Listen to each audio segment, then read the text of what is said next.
All right. Shoulder and arm day. Auto raises volume. Incline dumbbell at 37 pounds with rope tricep pushdown. Then rear delts. Then overhead dumbbell tricep extension at 60 degrees on the bench, and weighted pull-ups. And then to finish, possibly forearms. All right. And increases freedom right now, not later, not after you complete all 8. Now, the path progressively is the liberation it leads to.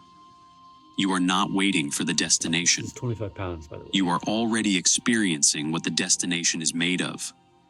That is the frame for everything that follows.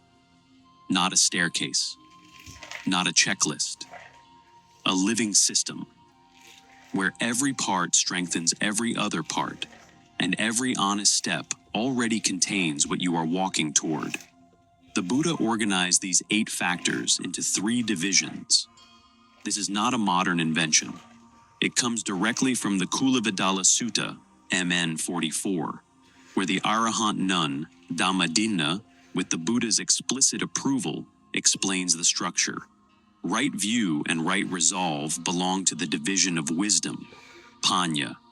Right speech, right action, and right livelihood belong to the division of ethics, Sila.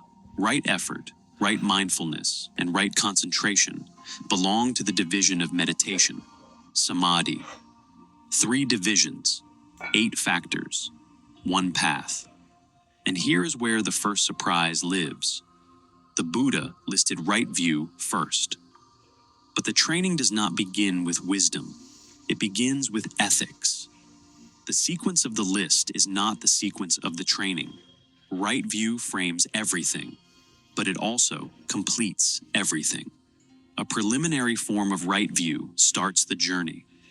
The full transcendent right view arrives at the end, as the culmination of everything you have practiced.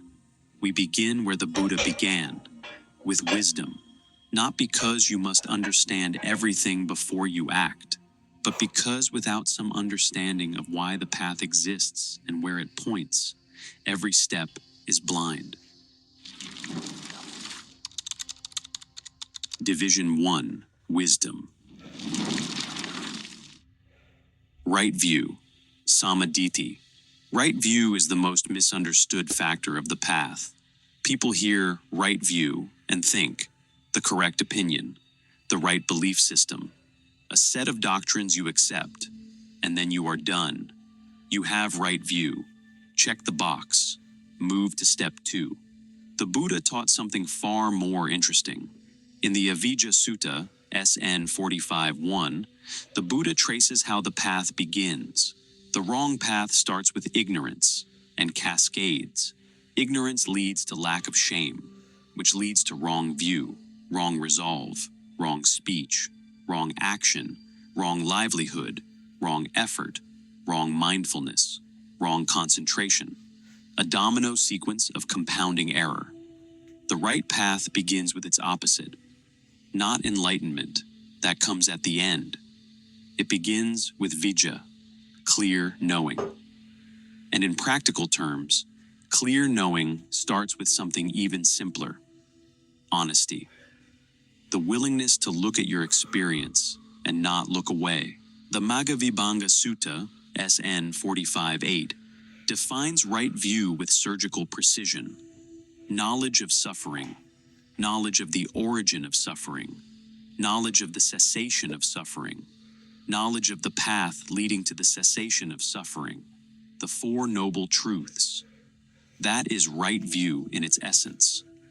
But, and this is where the teaching breathes, right view does not arrive all at once. The Venerable Thanissaro Bhikkhu, drawing on the canon and the Thai forest tradition, distinguishes 3 levels. The first is mundane right view. This is the entry point. It is the conviction that actions matter, that what you do has consequences, that generosity and ethical conduct are not naive. They produce real results. You do not need to understand dependent origination to hold this view. You do not need to meditate for 10 years. You simply need to take seriously the idea that how you act shapes what you experience. This is where most people begin, and it is a real beginning. The second level is transcendent right view. This is the direct understanding of the Four Noble Truths, not as concepts you have read about, but as something you see in your own experience. This is the right view that arises at stream entry, when the path factors converge and the practitioner glimpses the unconditioned for the first time. The third level is final right view, the perception of all fabrications as inconstant, stressful, not self. Right view turning on itself. The tool examining the hand that holds it. This is the territory of the arahant, and the texts are clear. At this point, even right view is released. Now, you might hear those three levels and feel overwhelmed. Start at mundane, arrive at transcendent. It sounds like another staircase, but Thanissaro offers a reframe that changes everything. He describes right view as a series of working hypotheses, not certainties, not beliefs you must hold with white-knuckled conviction before you take a single step. Working hypotheses, provisional understandings that guide your practice and are tested by your practice.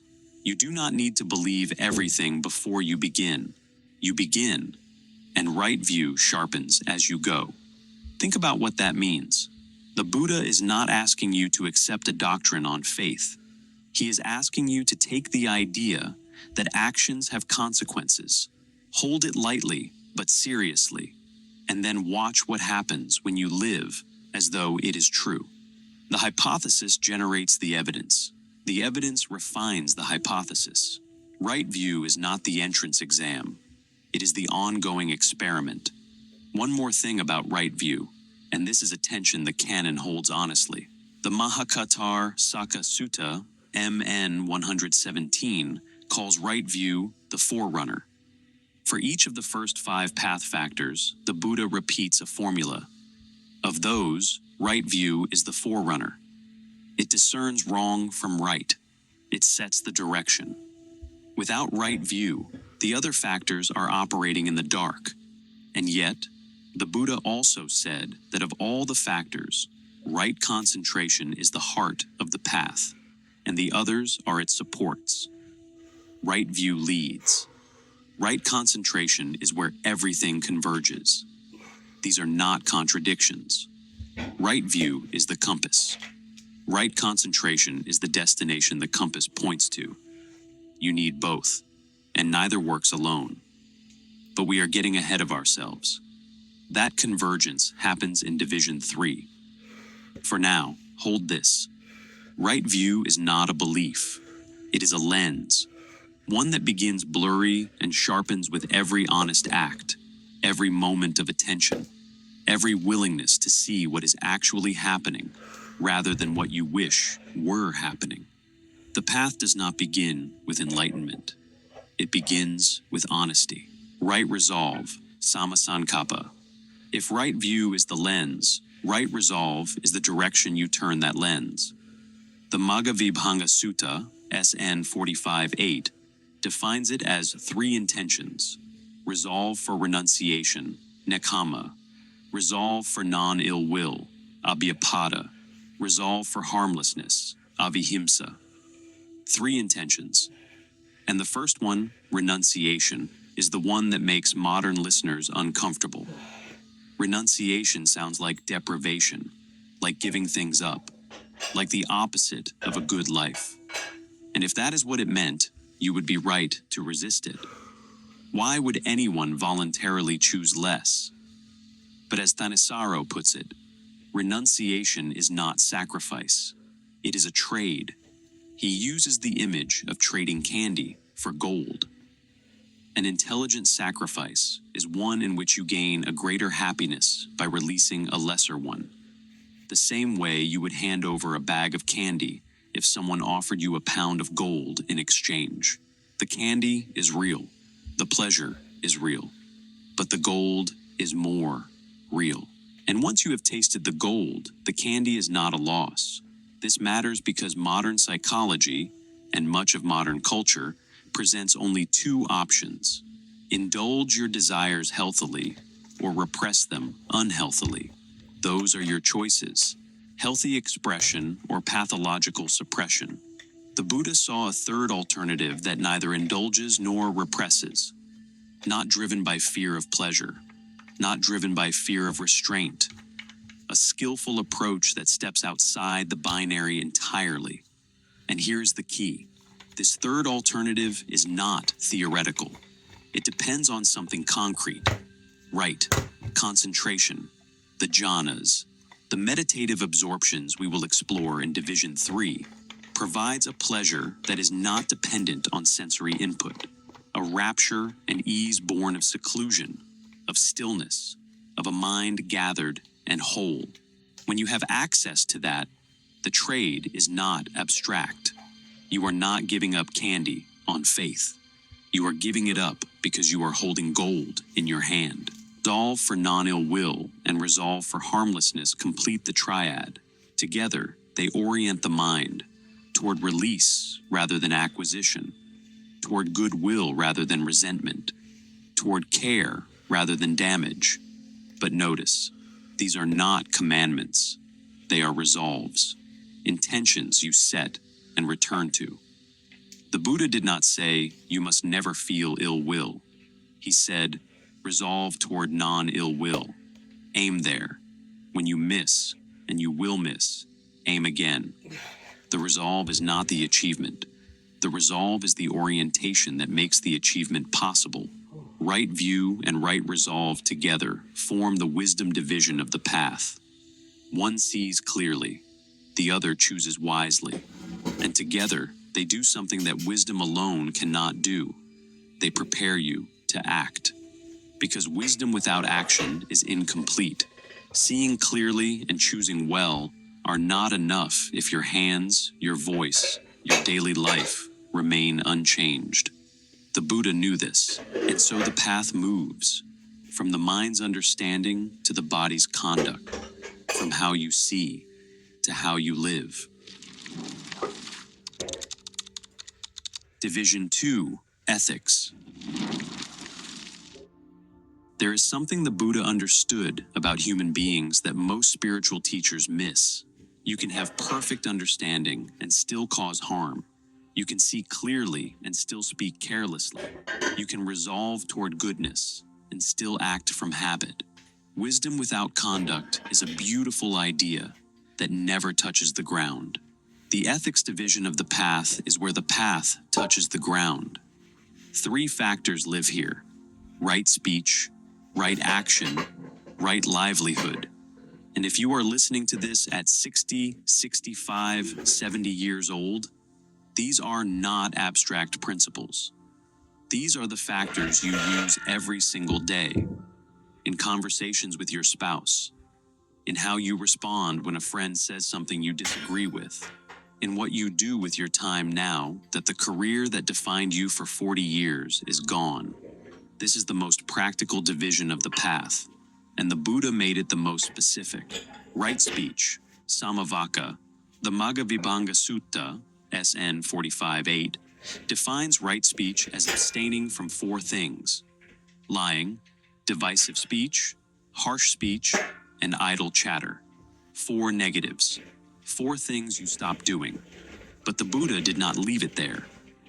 In the Abhayaraja Kumara Sutta, MN 58, he revealed something far more sophisticated, a decision matrix for speech that is, as far as I know, unmatched in any ethical tradition. Prince Abhaya asked the Buddha a question designed to trap him. The Buddha responded not by evading, but by laying out the criteria he uses every time he speaks. 3 axes. First, is it true or untrue?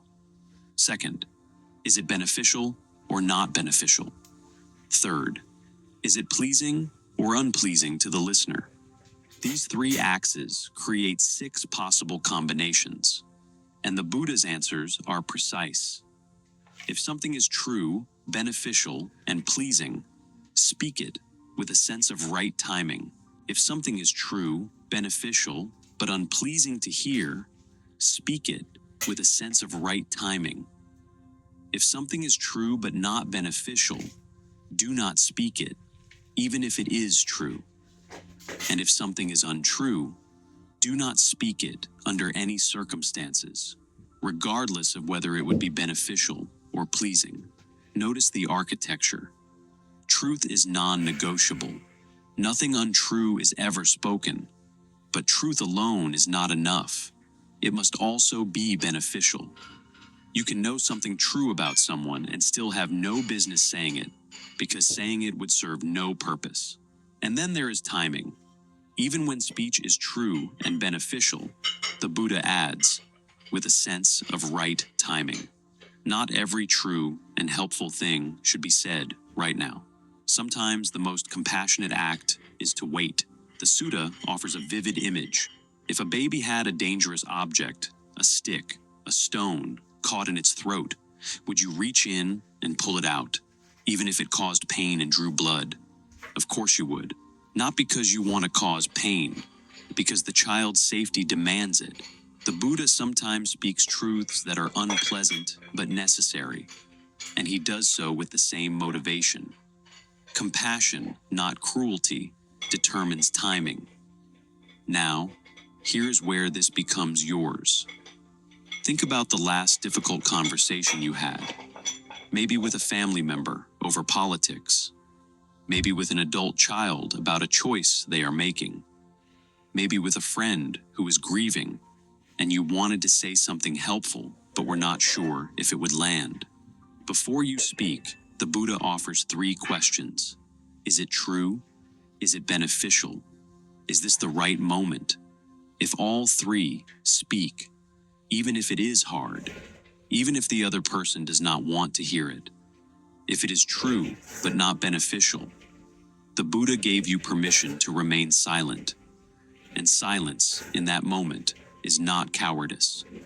Silence is right speech. If it is not the right moment, true, beneficial, but the timing is wrong, wait. Timing is compassion in action. And if any part of it is untrue, even if it would make someone feel better, even if it would smooth things over, do not say it. The Buddha never considered untruth an option, not even a beneficial one. 3 questions. You can carry them in your pocket for the rest of your life. And every conversation you enter, with your partner, your children, your doctor, your neighbor, becomes an opportunity to practice the path. Not in a monastery, not on a cushion, at the dinner table. Right action, sammakamanta. Right speech governs what comes out of your mouth. Right action governs what your body does. Okay. The Maghavibhanga Sutta, SN 45-8, defines it as abstaining from taking life, from stealing, and from sexual misconduct. 3 restraints. And at first glance, they seem simple. Do not kill. Do not steal. Do not harm through sexuality. Most people hearing this would say, I already do that. What is there to learn? But the Buddha reframed restraint in a way that changes what it means entirely.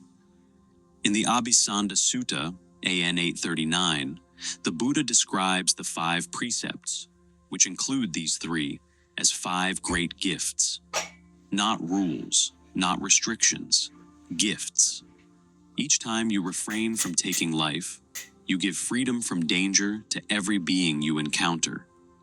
Each time you refrain from stealing, you give freedom from loss. Each time you refrain from sexual misconduct, you give freedom from betrayal.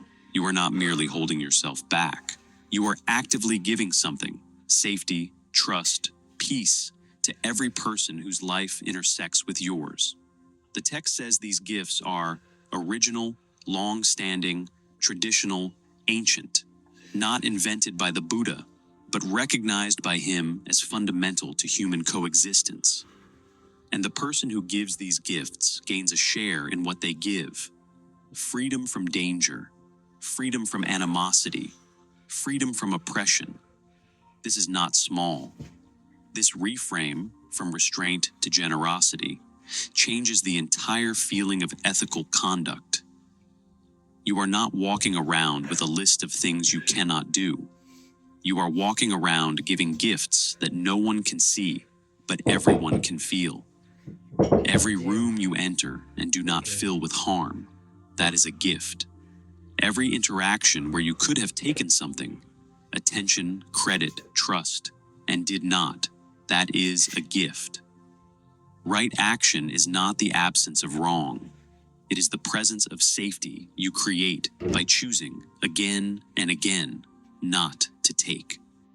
Right livelihood, sama ajiva.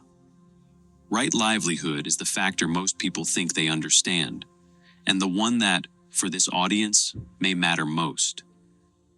The Vanija Sutta, AN 5, 177, gives the Buddha's only direct specification of wrong livelihood for laypeople: trade in weapons, trade in living beings, trade in meat, trade in intoxicants, trade in poison. 5 trades. The principle underneath them is clear. Does the way you sustain your life cause harm to others? For most of your life, this question had an obvious application: your job, your career, the work you did for 40 years to pay the mortgage, raise the children, build the retirement fund. Right livelihood meant, is my work ethical? Am I causing harm through how I earn a living? But here's the question the Buddha's teaching raises for anyone over 55, and it is a question almost no one asks directly. What happens to right livelihood when the career ends? Notice something. The Buddha did not say right occupation. He did not say right career. He said right livelihood, sama ajiva, how you sustain your life, how your living contributes to the world. That is a much larger question than what company pays your salary. You spent 40 years answering the question, what do you do? At parties, at reunions, at doctor's offices. And for 40 years, the answer was your job title: engineer, teacher, manager, attorney. The title was the identity.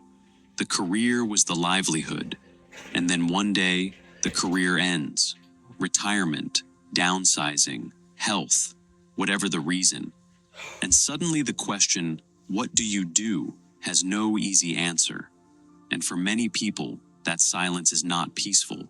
It is terrifying. Because if you are not your job, who are you? The Buddha would say, you are asking the wrong question. The question was never, what do you do? The Buddhist question is, what does your living give to the world? And that question does not retire. The grandfather who shows up every Tuesday to help his neighbor, that is livelihood. The woman who volunteers at the library, not because she has to, but because she believes access to books matters, that is livelihood. The man who spends his mornings in the garden, growing tomatoes he gives to everyone on the street, that is livelihood. Not because these activities earn money, because they sustain life, his and others, in a way that causes no harm and generates genuine good. Right livelihood after retirement may be the most honest version of right livelihood you have ever practiced. Because for the first time, the question is pure. No salary attached, no title at stake, no performance review. Just, how does the way you spend your days give to the world? When the career falls away, what remains of how you sustain yourself and contribute to others? That is the real test. And it may be the first time you take it without a cheat sheet. Ethics, right speech, right action, right livelihood, is the division where the path becomes visible to other people. Wisdom lives in the mind. Ethics lives in the world, and the Buddha was clear. You cannot meditate your way past how you treat people. You cannot concentrate your way past a lie. The mind that sits in meditation is the same mind that spoke at dinner. If the speech was careless, the meditation carries that weight. But ethics prepares the ground, and the path goes deeper still. Because there is a division where all the factors, wisdom, ethics, and something else, converge. Where the path folds back on itself and the run and circle around formula we opened with finally reveals its full meaning. That is where we go next. Division 3, Meditation. We have moved through wisdom, how you see, through ethics, how you live. Now we arrive at the division most people think of when they hear the word Buddhism, meditation. But this division is not what you expect. It is not about sitting still. It is not about emptying the mind. It is not about relaxation, though relaxation may come.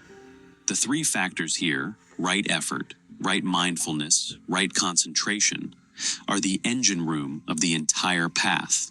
This is where everything you have built in wisdom and ethics converges into a single, sustained act of attention.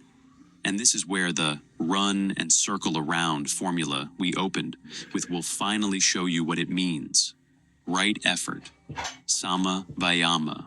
Right effort sounds redundant. You are already trying. You are already making effort to be a better person, to understand the teachings, to practice what you have learned. What more is there to say? The Buddha would say, it depends on what kind of effort, aimed at what, with how much force. The Maghavibhanga Sutta, SN 45-8. I wonder if anyone watching this is also a Buddhist. It's a very straightforward thing. The end of suffering through non-clinging. Where suffering is the confusion of experience for self or essence. Right? Buddhism is a relationship to experience. Learning the limitation of experience, that experience will end and fail and fall short in every single situation.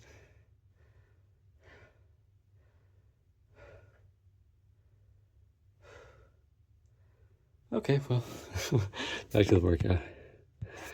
Defines right effort as 4 great efforts, not 1, 4, and they operate simultaneously.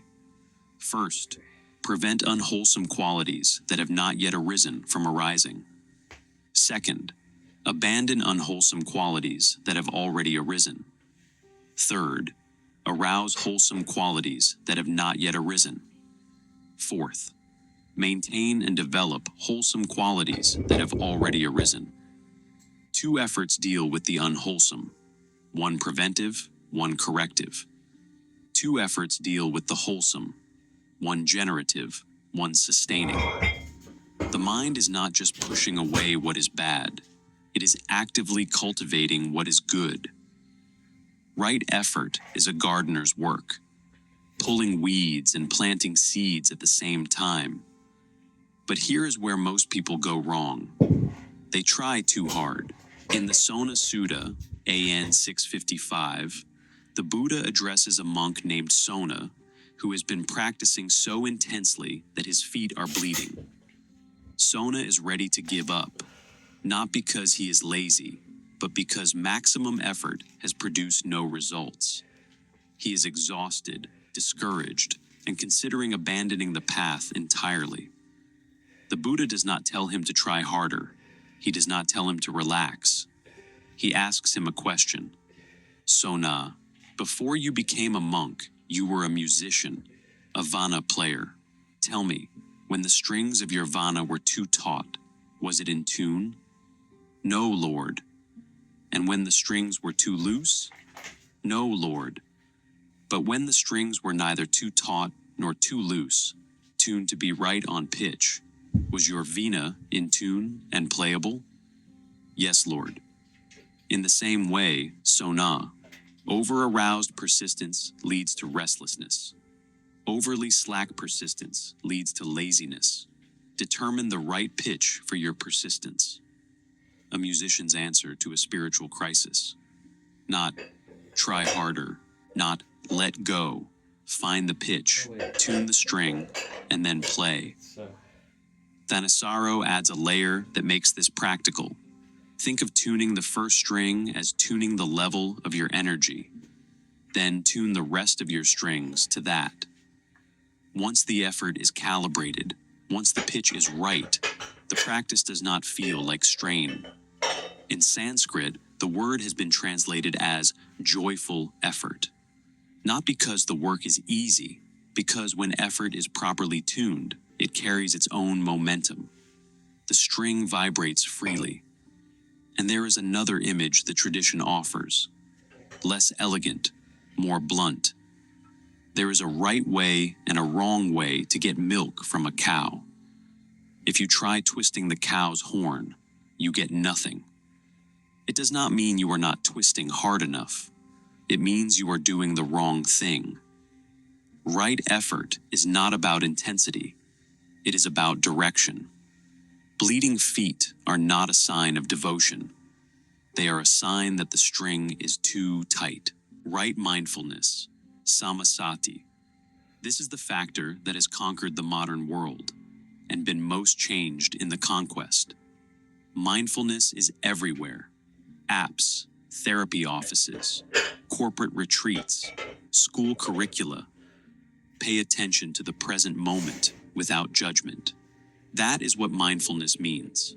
Everyone knows this, except that is not what the Buddha taught. Thanissaro Bhikkhu, in his book Right Mindfulness, makes a distinction that matters enormously. Modern mindfulness is primarily a function of attention, open, receptive, non-judgmental awareness of whatever is happening right now. Samasati, the Buddha's right mindfulness, is primarily a function of memory. Not memory as in recalling the past. Memory as in keeping in mind what needs to be done. Remembering what is skillful and what is not. Remembering your intention. Remembering the purpose of the practice while you are in the middle of it. The difference is not subtle. Modern mindfulness says, observe without agenda. Samasati says, observe with a very clear agenda. The abandonment of what is unskillful, the development of what is skillful. It is not passive watching. It is active supervision. Right mindfulness keeps the other path factors on track. It remembers right view when the mind starts drifting into wrong view. It remembers right effort when energy is too tight or too slack. It remembers right speech even in the middle of a heated conversation. Thanissaro puts it directly. No act of attention is ever truly bare. The way you attend to experience is shaped by your views about what matters, the questions you bring, the problems you want to solve. Claiming attention has no agenda does not remove the agenda. It just makes the agenda invisible. The Buddha's approach is the opposite. Make the agenda explicit. You are watching the mind to develop skillful qualities and abandon unskillful ones. You are paying attention to the body, to feelings, to mental states, to mental qualities. The four foundations of mindfulness described in the Satipatthana Sutta, MN 10, not as a detached observer, but as someone with work to do. The mindfulness that fills app stores is not wrong, but it is not the full picture. The difference is whether you are watching the path or walking it. And here, if you have been with us since we explored the Satipatthana, you will recognize this territory. The four foundations are the field where right mindfulness operates. But now you see them in context, not as a standalone practice, but as one factor within a living system of 8, supported by wisdom and ethics, aimed at concentration, right concentration, sama samadhi. Everything has been building toward this. Right view set the direction. Right resolve chose what to aim at. Right speech, right action, right livelihood brought the path into the world. Right effort tuned the energy. Right mindfulness kept everything in mind. And now, right concentration is where all of it converges. The Maghavibhanga Sutta, SN 45-8, defines right concentration as the 4 jhanas, the 4 levels of meditative absorption. This is not negotiable. The standard definition of the Noble Eightfold Path equates right concentration with the jhanas, not relaxation, not calm abiding in a general sense, the jhanas specifically. The first jhana, rapture and pleasure, born of seclusion, accompanied by directed thought and evaluation, secluded from sensuality and unskillful qualities. The second jhana, rapture and pleasure born of concentration itself, free from directed thought, a deep internal assurance. The third jhana, equanimous, mindful, alert, sensing pleasure with the body. The fourth jhana, purity of equanimity and mindfulness, neither pleasure nor pain. Each jhana is deeper, stiller, more refined than the last. And together they represent a mind so gathered, so unified, so free from disturbance, that it can finally see without distortion. But here's the detail that transforms everything. Thanissaro points to a footnote in the Okantika Samyutta, SN 4522, that most readers skip. The unskillful qualities that you are secluded from in the first jhana, what are they? They are not just random mental noise. They are specifically wrong view, wrong resolve, wrong speech, wrong action, wrong livelihood, wrong effort, wrong mindfulness, and wrong concentration. All 8 wrong path factors.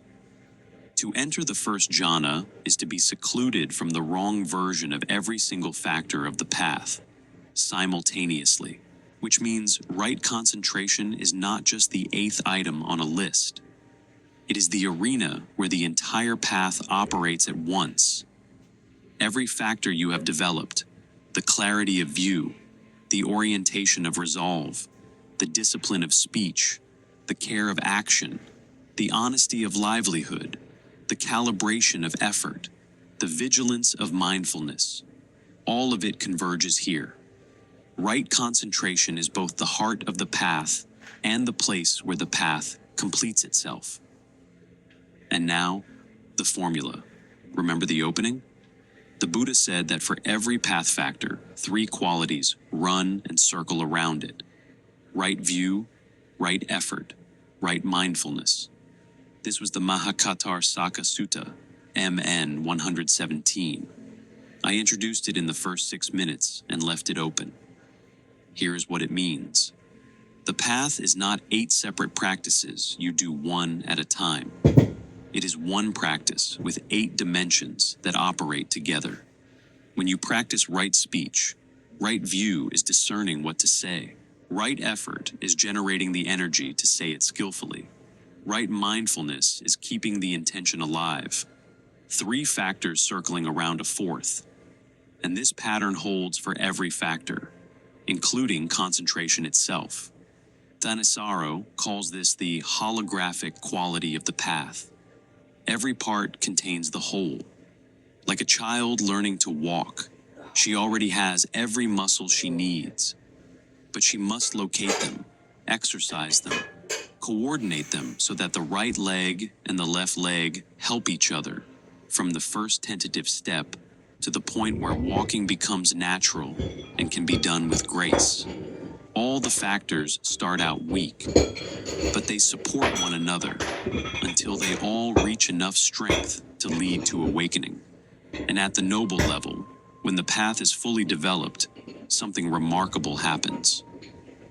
The Mahakatar Saka Sutta, MN 117, describes it. All 8 factors coalesce in the mind in a state of solid oneness. What was separate becomes unified. What was practiced in sequence converges in a single moment.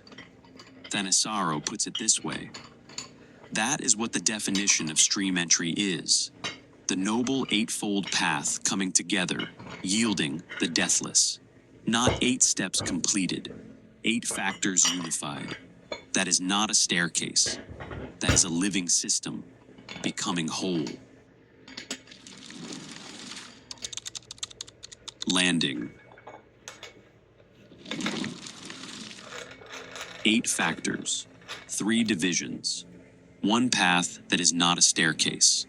But there is one more teaching the Buddha offered that brings everything we have covered into focus, and it has to do with the world you walk back into every time you stand up from the cushion, every time you turn off this video, every time you step outside. In the Lokavapati Sutta, AN 86, the Buddha names 8 forces that spin the world.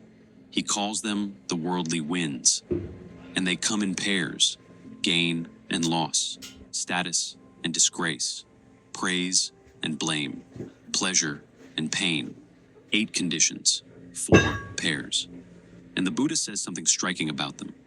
These 8 worldly conditions spin after the world, and the world spins after these 8 worldly conditions.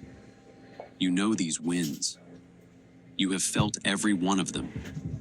The promotion that made you feel invincible, and the layoff that made you feel worthless. The compliment that lifted your entire week, and the criticism that ruined your sleep. The money that arrived and felt like safety, and the money that left and felt like falling. Gain and loss, status and disgrace, praise and blame, pleasure and pain. They never stop blowing, and the untrained mind, the Buddha's word, is consumed by them. It welcomes what is pleasant and rebels against what is unpleasant. It clings to gain and recoils from loss. It chases praise and hides from blame. And in that chasing and hiding, it is never free, never still, never at rest. The noble disciple, the person who has developed this path, meets the same 8 winds. The same gains come, the same losses arrive. Praise lands, blame lands. Nothing changes in the external conditions. Everything changes in the response. The noble disciple reflects, this is inconstant, this is impermanent, this is subject to change. And in that reflection, desirable things do not charm the mind. Undesirable things bring no resistance. The welcoming and rebelling are scattered, gone to their end. 8 forces of disturbance, 8 factors of stability. The world pulls in 8 directions, and the noble eightfold path is the answer to each one. Right view sees gain and loss for what they are, impermanent. Right resolve does not chase status or flee disgrace. Right speech does not bend toward praise or away from blame. Right action holds steady regardless of pleasure or pain. Right livelihood does not sell itself for gain. Right effort stays calibrated, not elated by success, not crushed by failure. Right mindfulness remembers what is happening while it is happening. Right concentration holds the center when everything spins. 8 winds, 8 factors, not a coincidence, a design. And now, a question you may have been carrying since the beginning. If this path requires jhana, requires right view at the transcendent level, requires all 8 factors coalescing into oneness, where does that leave you? Where does that leave someone who has not attained stream entry, who has not experienced the jhanas, who is simply trying to live a decent life with some awareness and some kindness? So for pull-ups that are targeted towards the arms, I'm doing a narrow grip, very vertical pull up. Oh, chin up, I mean. Supinated. The idea is that if you're going straight up and down in a vertical line instead of in a parabola or arc, like a conventional pull-up, you're using more of your arms and less of your back, because when you let's see. So I'm not doing the scapular retraction and scapular depression to initiate the pull-up like you would a conventional pull-up, which would lead you to, arch your back a little bit. And then once you do that, it would cause you to pull up, pull out a little bit, and then up with your head above the bar. This time I'm just pulling up to the end of range of motion for my arms, straight up. No, trying to as little back as possible, going right back down, keeping it in the arms. Okay. The canon answers this clearly, and the answer is, you are on the path. Not metaphorically, not as a consolation. The mundane path, the path of someone who holds right view as a working hypothesis, who practices right speech at the dinner table, who tends to right livelihood after retirement, who calibrates right effort like a musician tuning a string. That path is real. It is the necessary ground from which the noble path grows. You must nurture the mundane levels of the 8 factors before they can develop into their noble counterparts. The gradual training the canon describes, DN2, MN27, is a spectrum. Hearing the teaching, practicing ethics, developing sense restraint, overcoming hindrances, entering concentration, cultivating insight. A person at any point on that spectrum is on the path in a meaningful, genuine sense. If you have ever paused before speaking to ask whether what you were about to say was true and beneficial and well-timed, you have walked on this path. If you have ever caught yourself about to act from anger and chosen not to, you have walked on this path. If you have ever sat quietly and noticed, even for a moment, that the mind was doing something you did not ask it to do, you have walked on this path. If you have ever looked at a loss, a job, a relationship, a season of life, and found somewhere beneath the grief a strange and unexpected freedom, you have walked on this path. You have been walking it. You just did not know the name of where you were. The Buddha called it the Noble Eightfold Path. Noble, Arya, not because it is reserved for the already enlightened, because walking it is what makes someone noble, and because those who have walked it fully, who have crossed and kept walking, this is their path.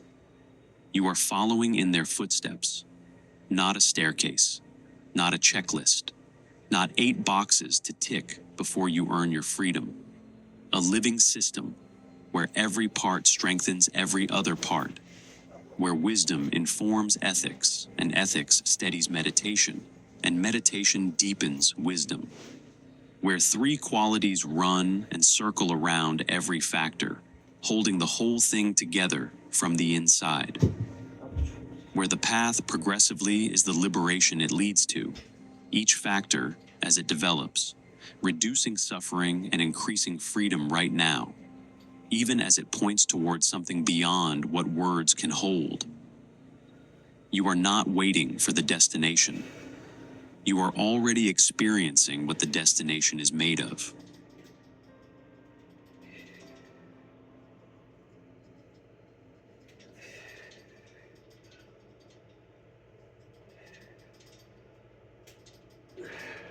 The missing layer, what the Buddha's original meditation actually teaches. Between what you feel and what you think, there is a layer. It lasts less than a second. It has no words, no story, no opinion, just a raw signal. pleasant, unpleasant, or neutral, flashing through your nervous system before your mind has time to build anything on top of it. Most people live an entire life without noticing it. Most meditators, even experienced ones, sit for years without being taught to look for it. The Buddha called it Vedana, and he said it's the most important thing you'll ever learn to see, MN 10, because Vedana is the exact place where suffering begins. Not in your circumstances, not in your thoughts, not even in your emotions. In that half-second flash, pleasant, unpleasant, neutral, before any of those things have formed. Miss it, and you spend your life reacting to a signal you never knew was there. See it, and something in the machinery of suffering loosens. Here's what most people know as mindfulness. Sit down, close your eyes, follow your breath. When your mind wanders, bring it back. Don't judge. That's real, that works, that's a legitimate starting point. But what if I told you that practice, the one taught in studios and hospitals and apps around the world, is one floor of a 4-story building? A ground floor. A good ground floor. But still, 1 out of 4. 2,500 years ago, the Buddha laid out a complete system. Not a suggestion, not a philosophy, a training manual. He called it Satipatthana, 4 foundations of mindfulness, 4 layers of attention, each one building on the last, each one seeing something the previous one can't reach. The first foundation, body and breath, is what most modern mindfulness teaches. The second foundation, Vedana, that raw feeling tone, is what almost no one teaches.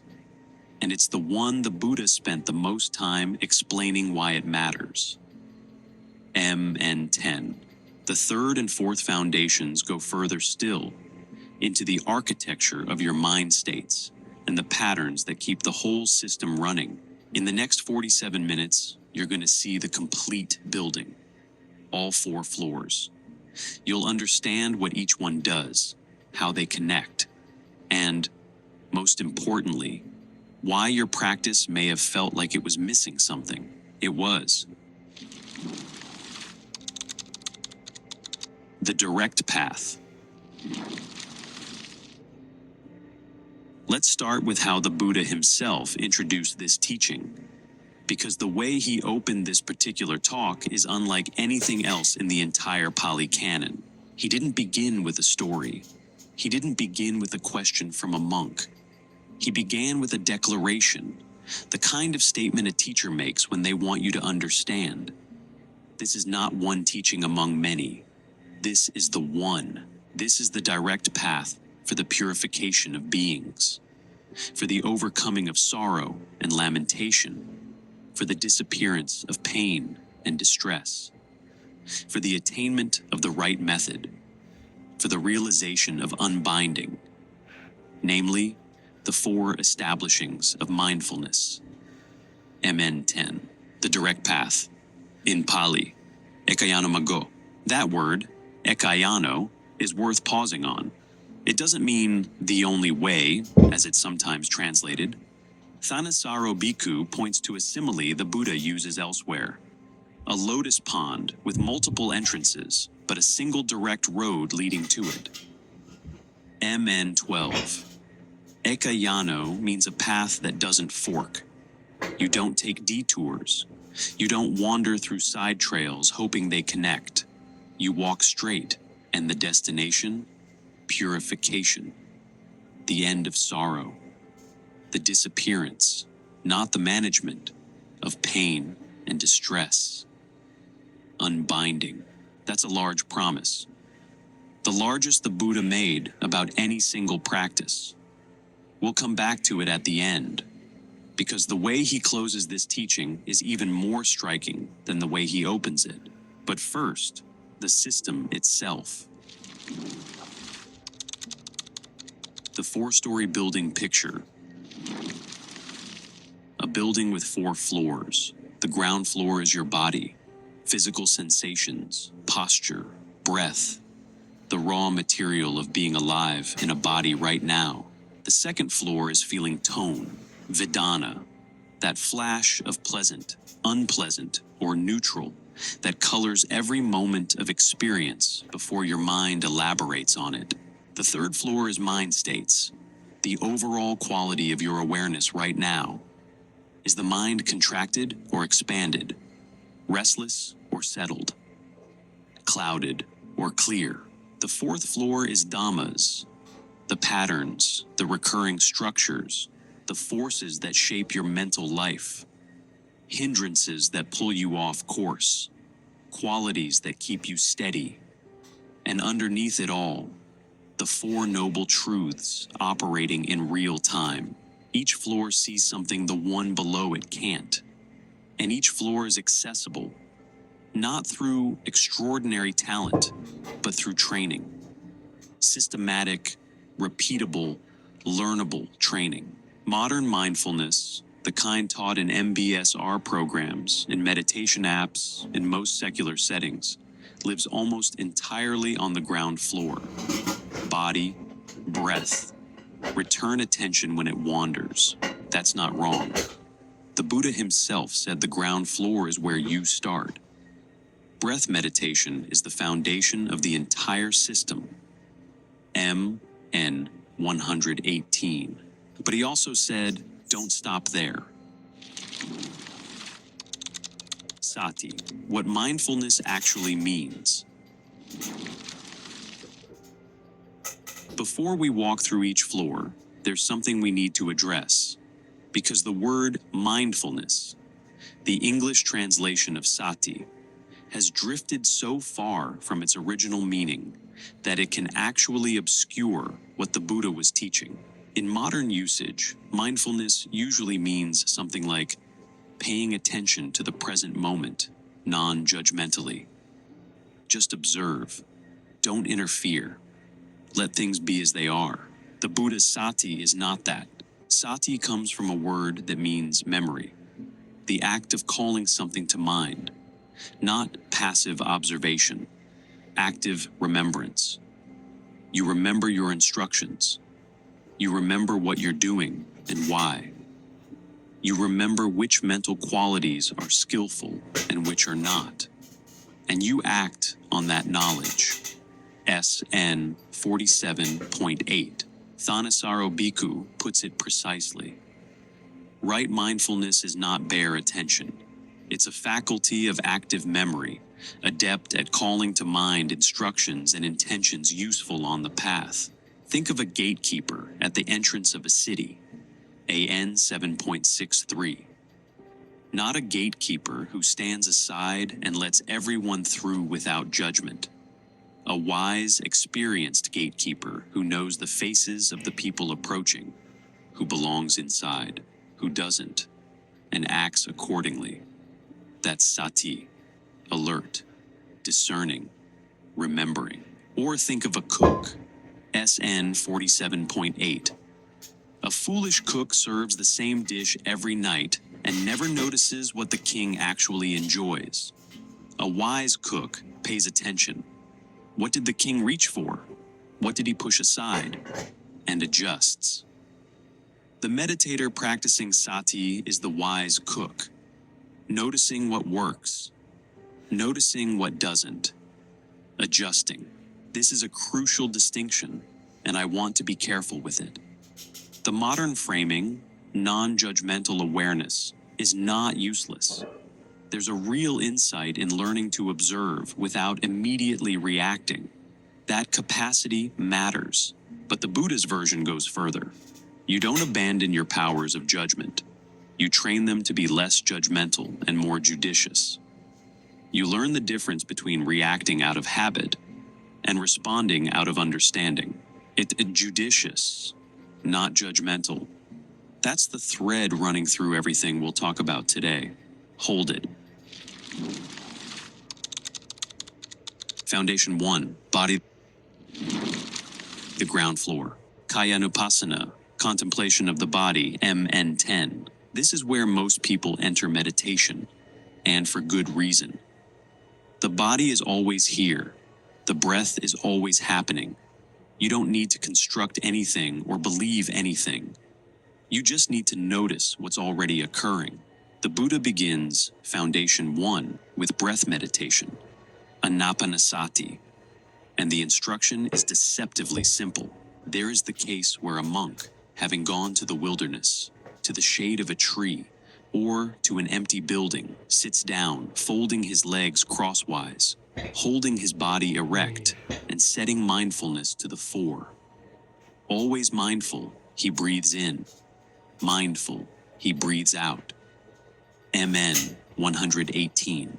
Notice, he doesn't say, watch the breath passively. He says mindful, sati, that active quality of keeping the task in mind. And then the training begins. Breathing in long, he discerns. I am breathing in long. Breathing out long, he discerns. I am breathing out long. Breathing in short. Breathing out short. MN 118. Then, and this is where it gets interesting, he trains himself. I will breathe in sensitive to the entire body. He trains himself. I will breathe out calming bodily fabrication. MN 118. Not just watching the breath, training with the breath, becoming sensitive to how breath affects the whole body, learning to calm the body through the breath, deliberately, skillfully. The way a lathe operator works a piece of wood, the Buddha uses exactly this image. MN 10. A skilled turner knows when to apply pressure, when to let the tool glide. The meditator learns the same thing with breath. This is Foundation 1 as the Buddha taught it. Not passive observation of breathing, but an active, skilled engagement with the body through breath. You're not just sitting there, you're learning a craft. Body beyond breath. But breath is only the beginning of Foundation 1. The Buddha goes further, much further, into territory that modern mindfulness rarely touches. 4 postures. MN 10. Walking, standing, sitting, lying down. In each one, you know what the body is doing, not occasionally, continuously. When walking, he discerns, I am walking. When standing, I am standing. This sounds mundane. It is mundane. That's the point. Mindfulness isn't reserved for the cushion. It's woven into every posture of every day. Clear comprehension. MN 10. When you reach for a glass, you know you're reaching. When you look to the side, you know you're looking. The Buddha specifies, when going forward and returning, when looking toward and looking away, when bending and extending his limbs, when carrying his outer cloak, upper robe, and bowl. The level of detail is striking. Every action known. Then the contemplations deepen. 32 parts of the body. MN 10. The Buddha asks the meditator to survey what's actually inside this body, and the image he uses is startling. A sack of grain, open at both ends, filled with different seeds. Rice, mung beans, kidney beans, sesame, husked rice. A farmer pours them out and can identify each type. The meditator does the same. In this body, there are head hairs, body hairs, nails, teeth, skin, flesh, tendons, bones, bone marrow, kidneys, heart, liver, membranes, spleen, lungs, large intestines, small intestines, stomach contents, feces, bile, phlegm, pus, blood, sweat, fat, tears, oil, saliva, mucus, fluid in the joints, urine. MN 10. This is not poetry. This is not metaphor. This is the Buddha saying, look at what you're actually carrying around.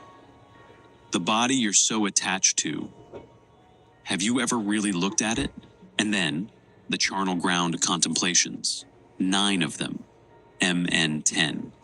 A body abandoned in a charnel ground, bloating, discoloring, being consumed, scattered, reduced to bones, to dust. The meditator looks and reflects. This body too is of the same nature. It will become like that. It is not exempt.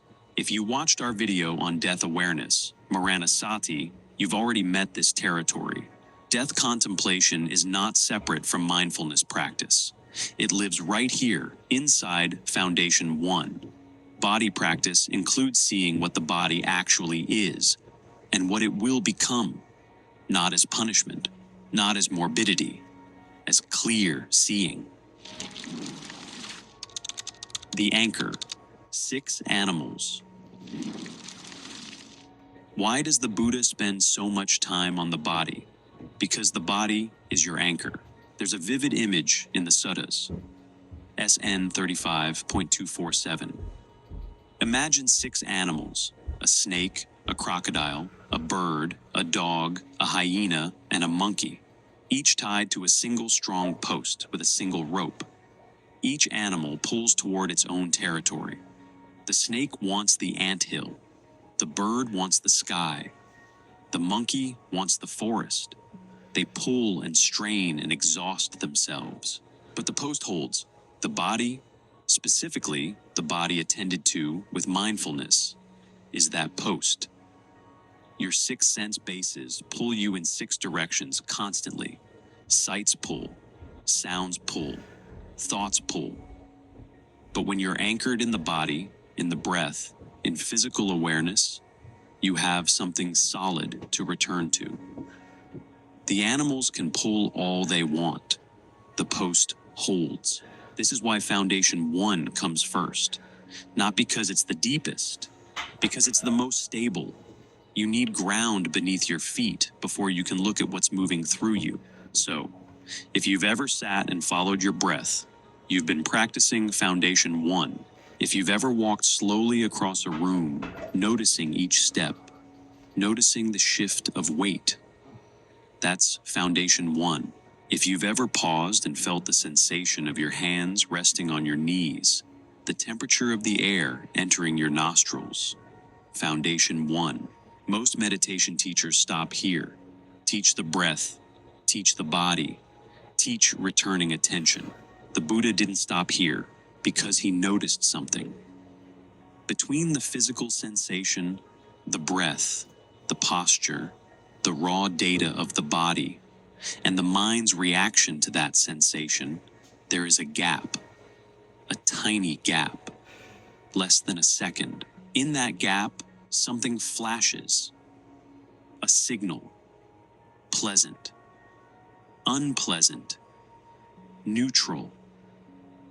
Before you've thought anything, before you've felt any emotion, before you've told yourself any story. Most meditators sit right on top of this signal for years and never learn to see it. The Buddha called it Vedana. He made it Foundation 2. And he said, in a passage we'll get to shortly, that this is where both chains of suffering converge. Both of them. Individual suffering and the suffering we cause each other. They flow back into one place. DN 15. Feeling. That's where we're going next. Foundation 2. Vedana. Before we go any further, we need to clear something up. Because the word feeling, the English word most often used to translate Vedana, is going to mislead you if we're not careful. When someone says, "I'm feeling angry," that's not Vedana. When someone says, "I'm feeling anxious about tomorrow," that's not Vedana. When someone says, "I feel like this relationship isn't working," that is definitely not Vedana. Those are emotions. Emotions are complex. They involve stories, memories, projections, interpretations, layers of mental construction built on top of something simpler.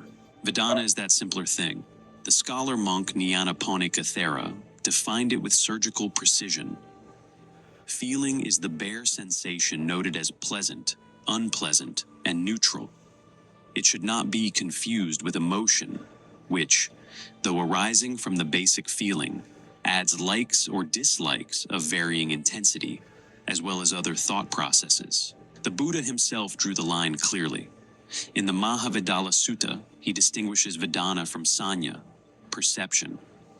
Vedana, it feels pleasure, it feels pain, it feels neither pleasure nor pain.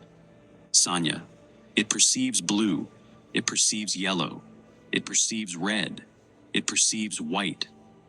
MN 43, different aggregates, different functions. Vedana doesn't identify, Vedana doesn't interpret. Vedana does one thing. It tells you the valence, plus, minus, or zero.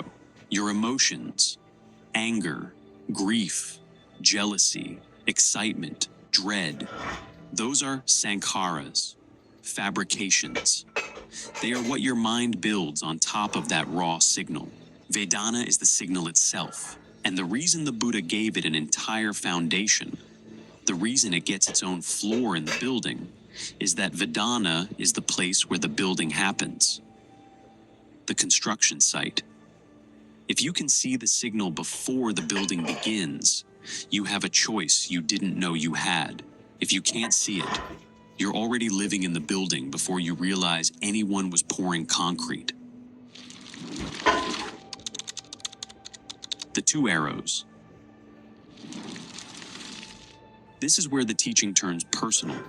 And this is one of the most psychologically precise passages in the entire Pali Canon, the Salatha Sutta, the Discourse on the Arrow, SN 36.6.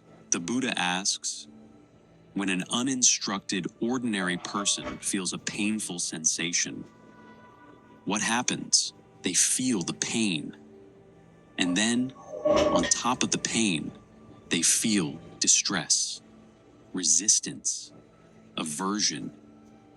Why is this happening to me? How do I make it stop? What did I do to deserve this? The Buddha's image. Just as if they were to shoot a man with an arrow and right afterward shoot him with another one, so that the man would feel the pain of two arrows. SN 36.6. Two arrows. The first arrow is the painful sensation itself, the physical pain, the unwelcome feeling tone. That arrow, the Buddha says, is unavoidable. You live in a body. Bodies get hurt. Unpleasant feelings arise. That's not optional. The second arrow is what your mind does with it.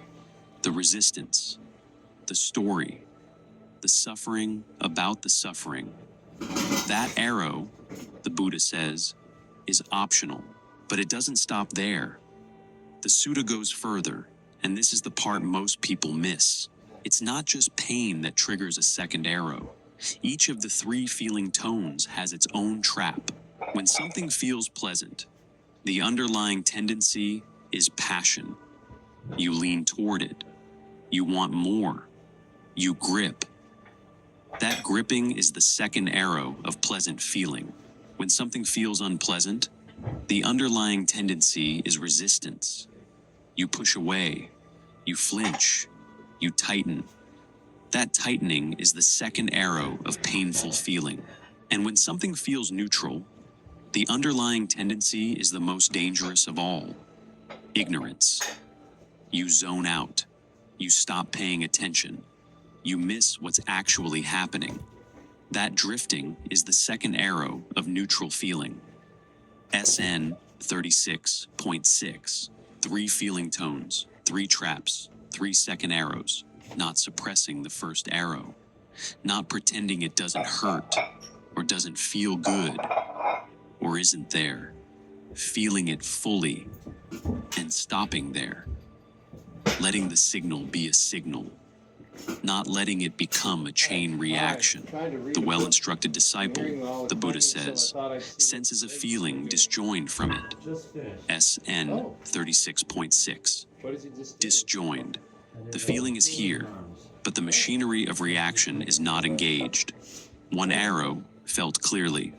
The hand that would reach for the second arrow, relaxed, open, still.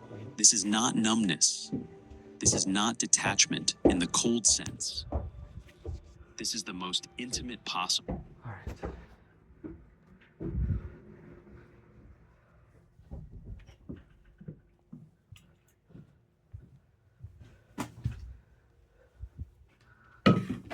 All right.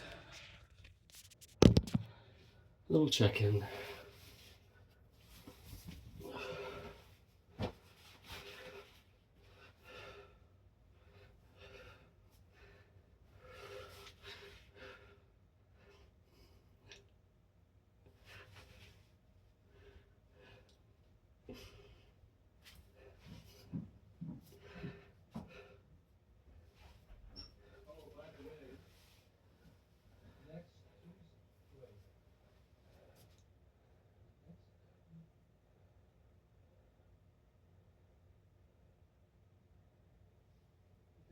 Oh, yeah, a week from tomorrow, next Tuesday, a book group is meeting here, Okay. and we're reading the novel Bird by the author Aaron Bird. Okay. It's a fascinating. I'm reading it now. I have to read the whole thing before then, so I'm having to read 50 pages a day. But it is absolutely delectable. Every single sentence, every characterization. It is so. I've never read a historical novel like it. It's just in class by itself. Because the characters are just feel like you're in their mind and their thoughts. The writing is so. I don't even have words to describe it. But anyway, Mm-hmm. I don't know if you're interested. You're welcome to join us. And you can be welcome to read the book when I'm not reading it. I'm just probably reading it in the evening, but if you have time in the day. This is based on historical facts, but he takes liberties, of course. Okay. And the reason we're reading it is that it rounds out our collection of founding fathers. Burr was the universal villain in all the other stories. But according to one of the members of our group, he's not nearly as bad a person as he's made out to be. So I'm very curious to see how that can be. Anyway, bye now. All right.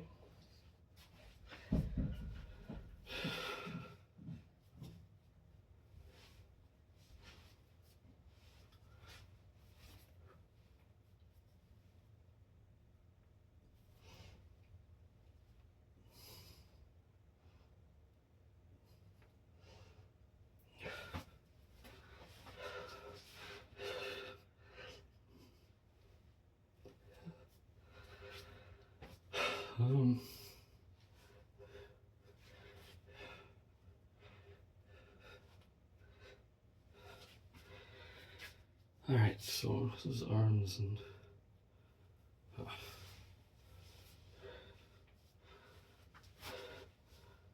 oh, that's okay.